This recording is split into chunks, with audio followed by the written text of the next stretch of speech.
Hello guys! Hello Taurus! Welcome dito sa aking channel. Kapalaran 888, welcome guys.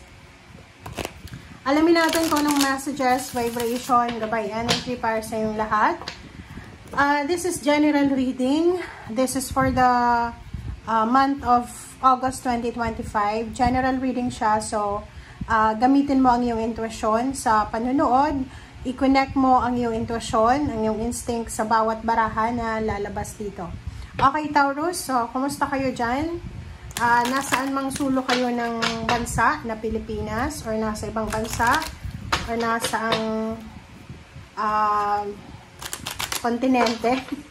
Mag-iingat tayong lahat. Okay? So, I hope na nasa mabuti kang kalagayan and I hope na ready ka para sa mga messages na gustong ipahiwatig sa'yo ng baraha. Okay. Taurus, kumuha tayo dito ng first card. Okay, first card. One card only.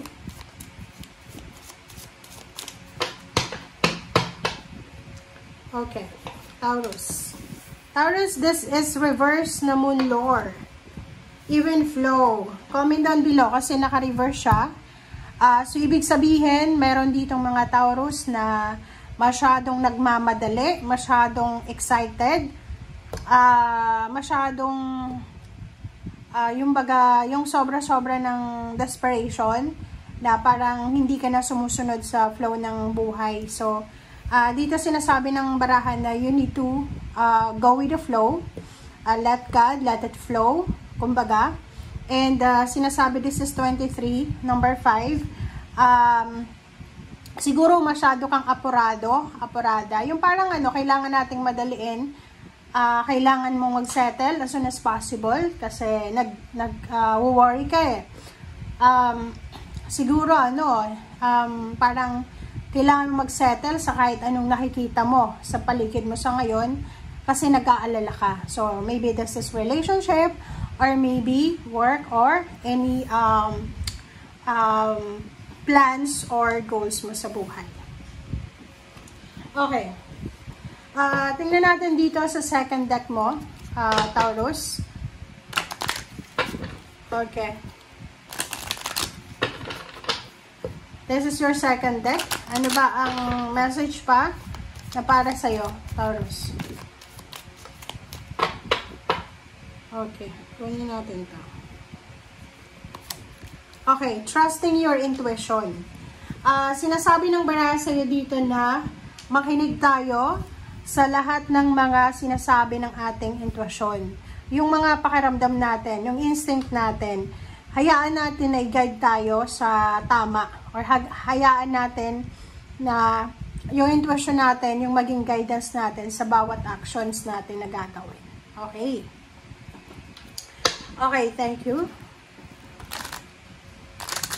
Tingnan natin dito sa third deck mo. This is your third deck. Para to sa lahat ng Taurus.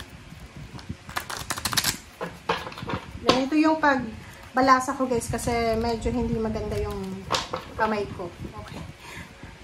Masakit siya. Okay. Okay.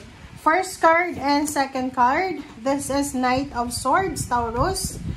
And Wheel of Fortune. Sinasabi ng baraha sa'yo na ihanda mo ang sarili mo, Taurus, para sa isang impormasyon. Okay, this is communication, clarity, answered prayers, transformation. So, parang sinasabi ng baraha na isang fast movement, fast forward movement, positive fast movement forward na balita ang posibleng darating sa'yo. So, sinasabi ng baraha sa'yo na merong good news ka na matatanggap na pwedeng magdala sa'yo ng pagbabago sa buhay mo. It's either financial, it's either emotional, or kung pa man. Oh. So, dahil dyan, diba? Dahil dyan sa good news na yan, dahil sa transformation na yan, Taurus, may posibleng selebrasyon na magaganap ngayong Agosto. So, maybe there's recognition, awards, rewards, higher salary, despedida party, welcome party, birthday party, or kung ano pa man.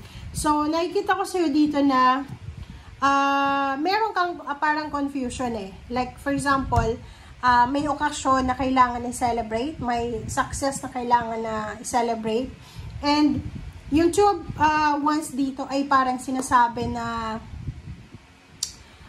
nagdadalawang isip ka eh, kung magse-celebrate ka ba or hindi. Yung parang ganon. Halimbawa, may pinagdadaanan kang emotional problems like relationship, diba, sa asawa, boyfriend, girlfriend, or sa pamilya. Tapos, sa loob ng trabaho mo, merong okasyon. So, parang nagdadalawang isip ka kung makikisali ka ba sa occasion dyan sa trabaho mo while you're having a problem sa family mo. So, nakikita ko yung confusion. Okay.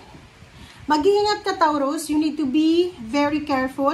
Sa mga Taurus na may ka-live-in, girlfriend, boyfriend, mag-iingat kayo kasi in the near future, may possible na third party or maybe makipaghiwalay sa'yo yung long term relationship mo. Like for example, itong ka-live-in mo, sasabihin sa'yo na pagod na siya sa pakikisama sa'yo. So, pwedeng makipaghiwalay or pwedeng yung pinagkakatiwalaan mo ay hindi pala pwedeng pagkatiwalaan and bigla mong makikita kung ano yung talagang ugali niya. Okay. Okay, next card natin is the Devil, number 6, and 10 of Cups.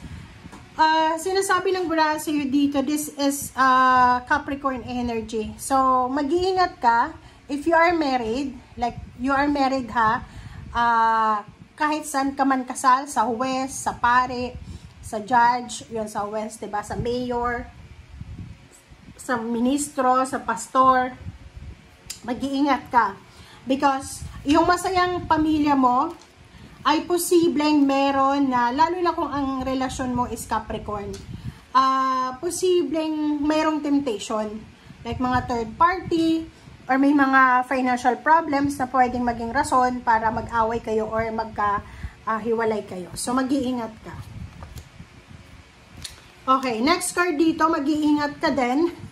Kasi, yun na nga, aside from, yun kasi yung pwedeng mangyari dito eh. Yung mga relationship pwedeng maghiwalay because of third party, or pwedeng yung isa napagod na. Okay, so, yung 8 of Wands dito, sinasabi sa'yo dito, Taurus, na isang napakabilis na balita ang posibleng darating sa'yo na pwedeng maging dahilan ng pag-aaway. So, this is a competition. So, maybe sa buwan ng July, like ngayon, July pa lang, diba? Sa end ng July, sabihin na natin na last week of July, possible ka na magkaroon ng communication, balita, chat, call, na pwedeng maging dahilan ng pag-aaway, paghihiwalayan, lalo na sa pamilya. May mga balita dyan na pwedeng maging cause ng hiwalayan. Okay, and Zero the Fool, and Two of Pentacles. So, nakikita ko sa'yo dito, merong mga Taurus na posibleng sila ay magsisimula ng kanilang bagong trabaho, may magta-travel, may lilipat ng bahay, merong maglalayas. Pwedeng ganon kasi posibleng yun na nga because of quarrels, competition, or misunderstanding. Okay, so let's clarify.